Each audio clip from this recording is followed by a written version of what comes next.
रायपुर से मिल रही खबर के साथ, जहां कोरोना से वरिष्ठ कांग्रेस नेत्री करुणा शुक्ला का निधन हो गया है। आपको बता दें, निजी अस्पताल में उनका इलाज चल रहा था। पूर्व पीएम अटल बिहारी वाजपेयी की भतीजी थी करुणा शुक्ला। आपको बता दें, बलौदाबाजार में उनका आज अंतिम संस्कार किया जाएगा। तो छत्तीसगढ़ में कोरोना संक्रमण के बीच एक दुखद खबर निकल कर आई है। पूर्व पीएम अटल बिहारी वाजपेयी की भतीजी और कांग्रेस की वरिष्ठ नेत्री करुणा शुक्ला का कोरोना से निधन हो गया है। करुणा शुक्ला 70 साल की उम्र में उन्होंने अंतिम सांस ली। बताया जा रहा है कि कोरोना संक्रमित थी वो और उनका इलाज चल रहा था। पूर्व सांसद और कांग्रेस की वरिष्ठ नेत्री करुणा शुक्ला का रामकृष्ण अस्पताल में इलाज चल रहा था। कोरोना संक्रमित होने के बाद उन्हें अस्पताल में भर्ती कराया गया था। उनके निधन के बाद से छत्तीसगढ़ की राजनीति में शोक की लहर दौड़ गई। तो आपको बता दें, वर्ष 2018 के विधानसभा चुनाव में पूर्व मुख्यमंत्री डॉक्टर रमन सिंह के खिलाफ कांग्रेस ने करुणा शुक्ला को राजनांदगांव से उम्मीदवार बनाया था। सीएम भूपेश बघेल ने करुणा शुक्ला के निधन पर दुख जताते हुए ट्वीट किया। उन्होंने लिखा कि करुणा शुक्ला यानी मेरी चाची नहीं रही, निष्ठुर कोरोना ने उन्हें लील लिया। ईश्वर उन्हें अपने श्री चरणों में स्थान दे और हम सबको उनके विछोह को सहने की शक्ति दे। तो आपको बता दें, सीएम भूपेश बघेल ने ट्वीट करा। साथ ही उन्होंने कहा कि राजनीति से इतर उनके बहुत आत्मीय पारिवारिक संबंध थे। ईश्वर उन्हें अपने श्री चरणों में स्थान दे। साथ ही स्वास्थ्य मंत्री टीएस सिंहदेव ने भी ट्वीट कर शोक जताया। उन्होंने कहा कि ईश्वर दिवंगत आत्मा को शांति दे और प्रियजनों एवं समर्थकों को इस दुख को सहने की शक्ति प्रदान करे। साथ ही जेसीसीजे के प्रदेश अध्यक्ष अमित जोगी ने भी ट्वीट कर शोक जताया है। उन्होंने कहा कि करुणा शुक्ला का जाना छत्तीसगढ़ की राजनीति के लिए एक अपूरणीय क्षति है।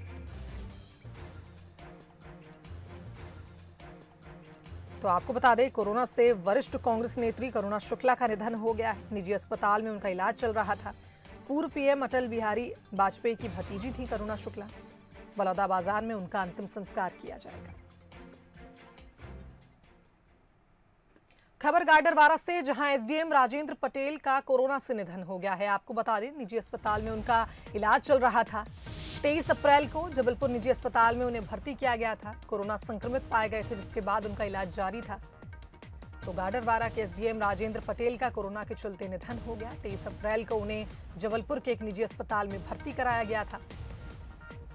वहीं आपको बता दें, निजी अस्पताल में उनका इलाज चल रहा था। इलाज के दौरान उनका निधन हो गया। कोरोना संक्रमित पाए गए थे एसडीएम राजेंद्र पटेल, जिनका निधन हो गया।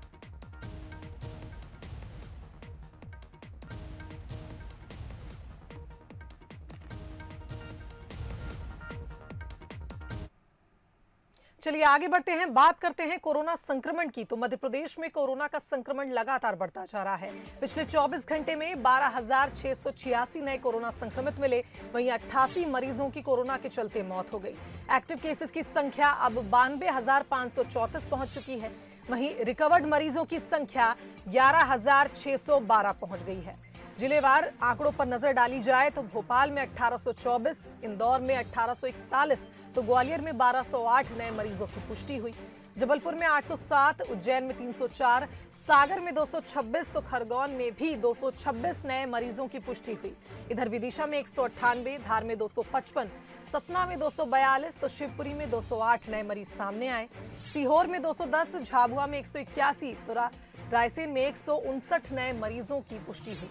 नीमच में 217, छतरपुर में 335 और ऐसे अलग अलग जिलों में संक्रमण के जो आंकड़े हैं वो बढ़ते जा रहे हैं। संक्रमितों की संख्या बढ़ती जा रही है और पूरे ही मध्य प्रदेश में एक तरह से कहा जाए कोरोना संक्रमण बेकाबू।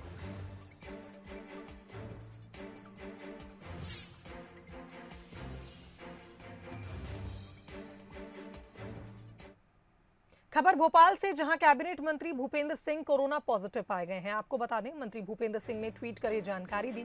साथ ही उन्होंने अपील की है कि जितने भी लोग उनके संपर्क में आए हैं वो अपना टेस्ट जरूर कराएं। उन्होंने ट्वीट कर कहा कि मैंने आज रूटीन चेकअप कराया, जिसमें मेरी कोरोना रिपोर्ट पॉजिटिव आई है। मुझे कोरोना के कोई लक्षण नहीं है, लेकिन जो भी मेरे संपर्क में आए हैं वो सावधानी के तौर पर अपनी जांच जरूर कराएं, सतर्क रहें, सुरक्षित रहें। तो कैबिनेट मंत्री भूपेंद्र सिंह कोरोना पॉजिटिव पाए गए हैं। उन्होंने ट्वीट कर जानकारी दी। साथ ही संपर्क में आए लोगों से अपील की है कि वो अपना टेस्ट जरूर करवाएं।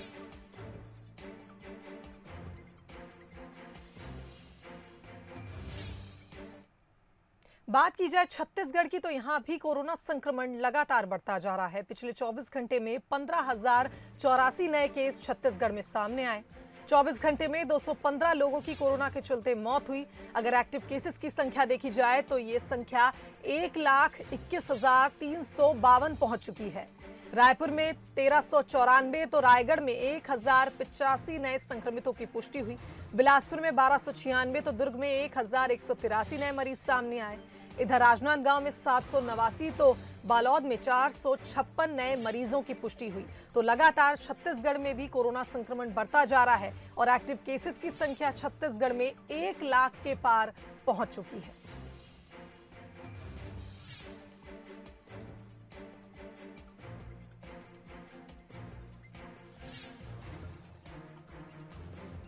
तो आपको बता दें पिछले 24 घंटे में 215 लोगों की कोरोना के चलते मौत हुई है।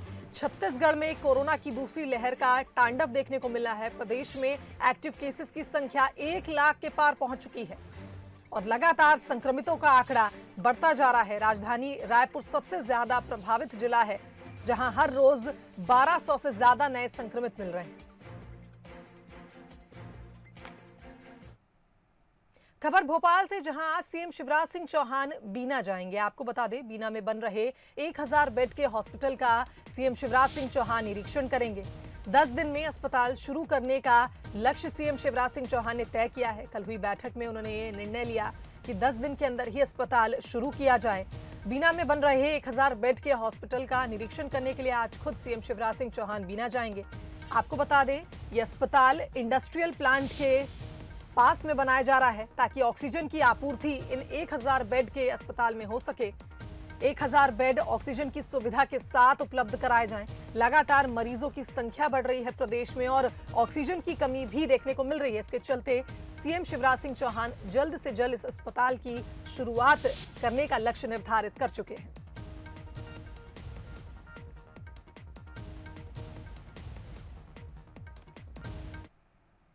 वहीं भोपाल में आज से जन जागरूकता अभियान की शुरुआत की जाएगी। कोरोना की रोकथाम के लिए जरूरी दिशा निर्देश दिए जाएंगे। 7 दिनों में कोरोना संक्रमण चेन तोड़ने पर इस अभियान में जोर दिया जाएगा। कोरोना प्रभारी मंत्री ने समीक्षा बैठक की। मंत्री विश्वास सारंग ने अफसरों के साथ बैठक की है और बैठक में कोरोना कर्फ्यू के मौजूदा हालात की समीक्षा की। साथ ही 7 दिनों में कोरोना संक्रमण की चेन तोड़ने पर जोर देते हुए इस अभियान की शुरुआत करने की बात कही। एसडीएम के संभाग स्तर पर और सीएसपी के क्षेत्र में जूम के माध्यम से वहां पर रहने वाले रहवासी संघ के अध्यक्षों के साथ सभी एसडीएम मीटिंग करेंगे। कोरोना कर्फ्यू में जो प्रतिबंधित है वो पूरी तरह प्रतिबंधित रहे, इसका भी पूरा ध्यान रखा जाएगा।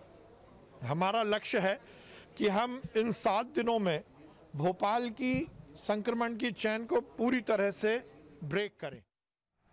वहीं खबर जबलपुर से, जहां राज्यसभा सांसद विवेक तनखा ने 2 जिलों को आर्थिक मदद की है। आपको बता दें नरसिंहपुर और जबलपुर जिलों को राज्यसभा सांसद ने मदद की है। दोनों जिलों को 29 लाख रुपए का पैकेज सांसद ने दिया है। आपको बता दें दोनों जिलों के कलेक्टर्स को फंड भेजा गया है।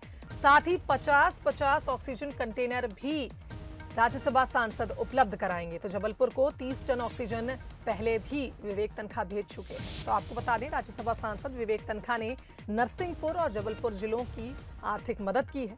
दोनों जिलों को 29 लाख रुपए का पैकेज दिया है। तो आपको बता दें दोनों ही जिलों के कलेक्टर्स को राज्यसभा सांसद ने ये फंड भेजा है। साथ ही 50-50 ऑक्सीजन कंटेनर भी उपलब्ध कराने की बात कही है।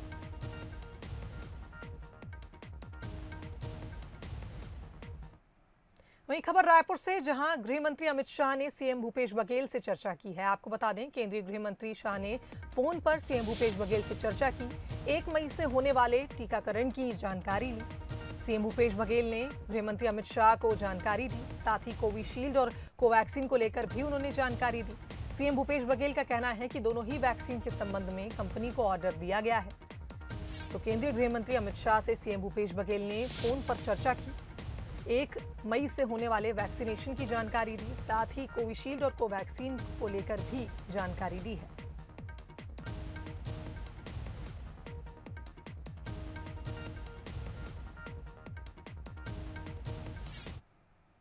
वहीं कांग्रेस अध्यक्ष सोनिया गांधी ने भी सीएम भूपेश बघेल से बात की है। आपको बता दें, राज्य में कोरोना के नियंत्रण की कोशिशों की जानकारी ली है। साथ ही आपको बता दें, सीएम भूपेश बघेल ने कहा कि सब मिलकर संक्रमण रोकने और मरीजों के उपचार में लगे हुए हैं। सभी सुविधाएं मरीजों को उपलब्ध कराने के लिए सरकार युद्ध स्तर पर जुटी हुई है। किस तरह से आगे की रणनीति बनाई जाए, कोरोना की चेन किस तरह से तोड़ी जाए, साथ ही वैक्सीनेशन किस तरह से की जाए, ये पूरी जानकारी कांग्रेस अध्यक्ष सोनिया गांधी को सीएम भूपेश बघेल ने दी है। तो राज्य में कोरोना के नियंत्रण की जानकारी कांग्रेस अध्यक्ष सोनिया गांधी ने सीएम भूपेश बघेल से ली। साथ ही सीएम बघेल का कहना है कि सब मिलकर संक्रमण रोकने के और मरीजों के उपचार में लगे हैं।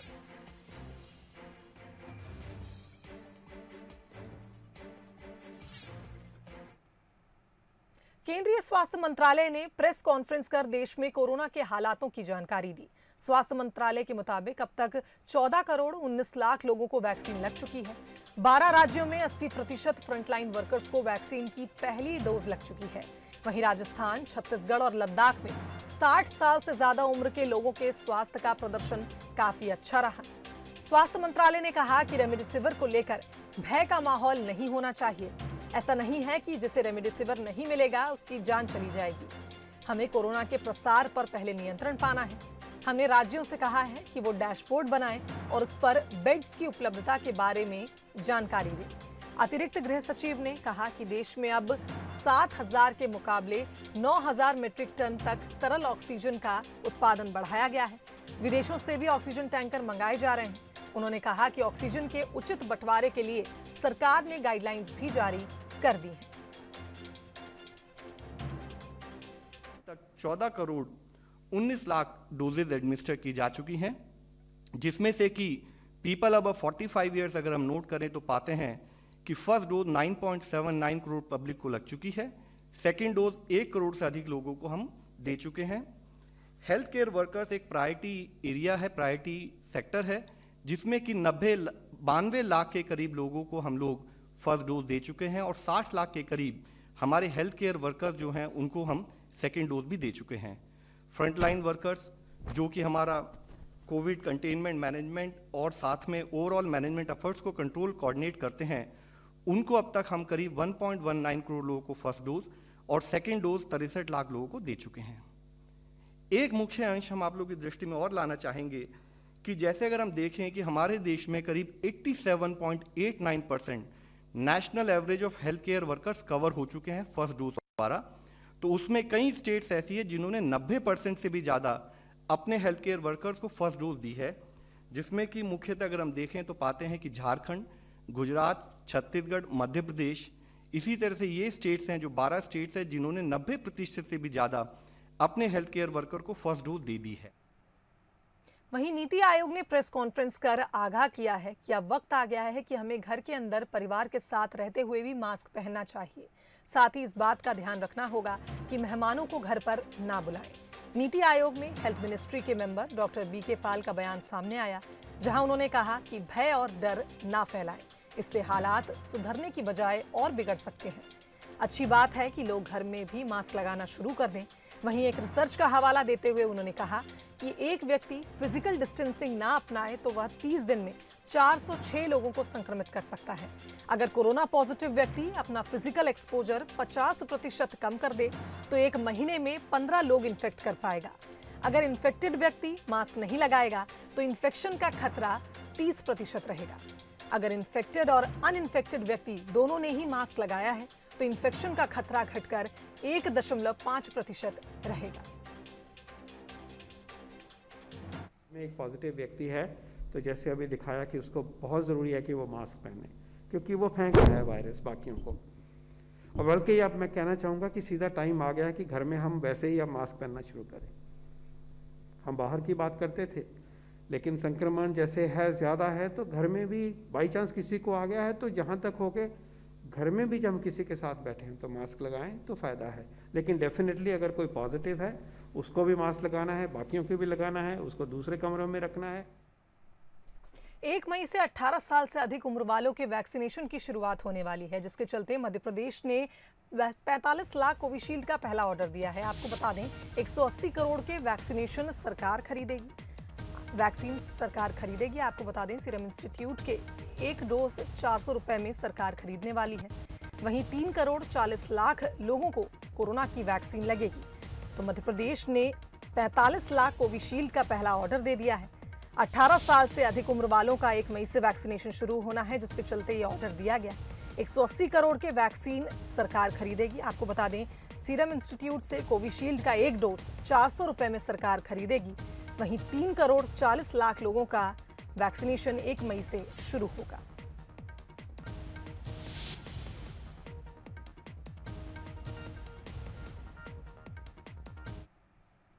खबर जबलपुर से, जहां निजी अस्पताल की एक बड़ी लापरवाही सामने आई। निजी अस्पताल की बत्ती गुल हो जाने से ऑक्सीजन का फ्लो बाधित हुआ, जिसके चलते एक मरीज की मौत हो गई। आपको बता दें मौके पर पहुंचे एसडीएम ने घटना से पल्ला झाड़ लिया। उन्होंने कहा कि मैं रेमडेसिविर की जांच करने आया था। साथ ही आपको बता दें परिजनों ने हंगामा किया कि लाइट बंद होने से हालात बिगड़े और कई लोग लिफ्ट में ही फंस गए। तो जबलपुर के निजी अस्पताल की एक बड़ी लापरवाही देखने को मिली। निजी अस्पताल की बत्ती गुल हो गई, जिसके बाद ऑक्सीजन का फ्लो बाधित हुआ और इसके चलते एक मरीज की मौत हो गई।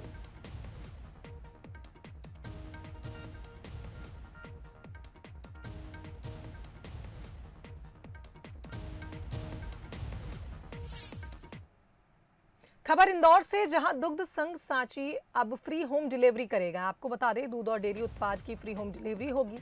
साथ ही कोरोना संक्रमण को देखते हुए ये फैसला लिया गया। दुग्ध संघ अध्यक्ष मोती सिंह पटेल का बयान सामने आया। उन्होंने कहा कि दूध की सप्लाई में किसी भी तरह की कोई परेशानी नहीं होने देंगे। तो आपको बता दें इंदौर से खबर, जहां दुग्ध संघ फ्री होम डिलीवरी करेगा। दूध और डेयरी उत्पाद की फ्री होम डिलीवरी की जाएगी। कोरोना संक्रमण को देखते हुए दुग्ध संघ अध्यक्ष मोती सिंह पटेल का यह बयान सामने आया। तो सांची दुग्ध संघ अब फ्री होम डिलीवरी करेगा। दूध की सप्लाई में किसी भी तरह की कोई परेशानी नहीं होगी, ऐसा दुग्ध संघ अध्यक्ष मोती सिंह पटेल का बयान सामने आया।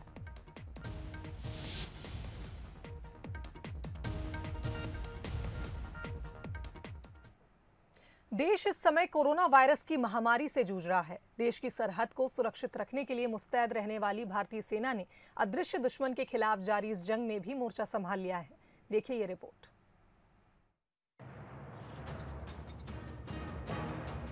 चाहे जंग का मैदान हो या देश में कोई संकट, सेना हमेशा दीवार बनकर खड़ी रही है। अब कोरोना महामारी के बीच देश को संकट में देख जवानों ने मोर्चा संभाल लिया। सेना युद्ध स्तर पर ऑक्सीजन की सप्लाई को पूरा करने में जुटी हुई है। मध्य प्रदेश के साथ सभी प्रदेशों को विमान के जरिए ऑक्सीजन उपलब्ध कराई जा रही है। वायुसेना के विमान अलग अलग हिस्सों में ऑक्सीजन के कंटेनर्स पहुंचा रहे हैं। वायुसेना के C-17 और IL-76 विमान देश भर में अपनी सेवाएं दे रहे हैं। सेना की मेहनत की बानगी भोपाल में देखने को मिली, जहां जवानों ने महज 48 घंटे के अंदर ही 150 बेड का आइसोलेशन सेंटर बनाकर तैयार कर दिया। सेना की ओर से तैयार किए गए इस आइसोलेशन सेंटर में 2 डॉक्टर सेना और 2 डॉक्टर प्रदेश की सरकार की ओर से तैनात किए जाएंगे। देश भर में वैश्विक महामारी कोरोना वायरस की दूसरी लहर ने कहर बरपाया हुआ है। हर जगह लोगों की चीख पुकारें सुनने को मिल रही हैं। महामारी से निपटने chief of defence staff general Bipin Rawat ने पीएम नरेंद्र मोदी से मुलाकात की। उन्होंने महामारी से निपटने के लिए सशस्त्र बलों की तैयारियों और ऑपरेशन की जानकारी दी है। महामारी में सेना का मोर्चा संभालना इस बात की तस्दीक करता है कि हम इस महामारी से जंग जरूर जीतेंगे, क्योंकि इतिहास गवाह है जब जब सेना ने मोर्चा संभाला तब तब भारत ने लड़ाई जीती, और अब सेना ने महामारी के बीच मोर्चा संभाला है तो देश को उम्मीद है कि हम इस लड़ाई को जरूर जीतेंगे। बहरहाल सेना अपने स्तर पर प्रयास कर रही है। हम लोगों को भी सतर्क और सजग रहने की जरूरत है, जिससे कोरोना की चेन को तोड़ा जा सके। Bureau report, Bansal news.